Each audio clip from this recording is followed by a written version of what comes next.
In today's video, I'm going to teach you how to create a new channel on Wistia, organize your media, and set your access levels for effective sharing and embedding.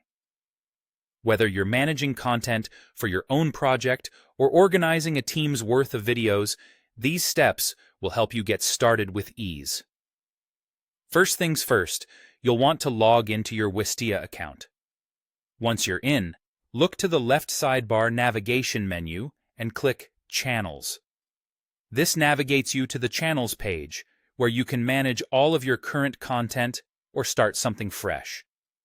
To begin a new project, look for the Create Channel button or a similar option, and go ahead and click that.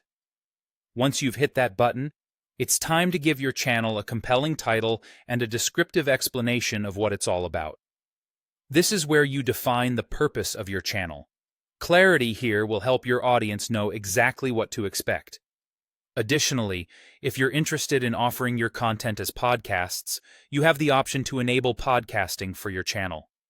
This is especially useful if you're looking to reach a broader audience who prefers audio content. If you have a full subscription, once podcasting is enabled, you can even import an existing podcast into Wistia. Just press Yes under the pop-out menu that appears after you enable podcasting. With the foundation set, it's time to add some media. You have multiple ways to populate your channel. Upload new videos or audio directly from your computer, select existing media that's in your Wistia library, or opt to sync an entire folder into the channel. This flexibility ensures that you can work with your media in the most convenient way possible. Now let's talk about access and sharing settings. It's crucial to decide how you want people to view your content. You can choose an unlocked link, which lets anyone with the link view your channel, set it to be password protected for added security, or limit access to only invited users. Think about who your intended audience is and select the option that best suits your needs.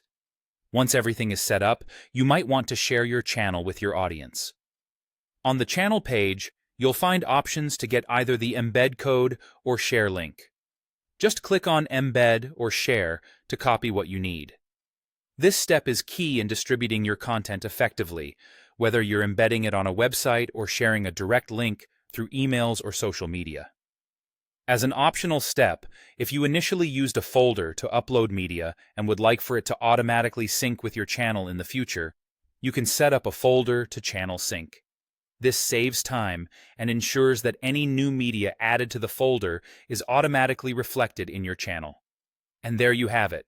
By following these steps, you'll have a well-organized Wistia channel ready for sharing with your audience. Remember, the key to success is presenting your content clearly and managing access effectively. Happy sharing!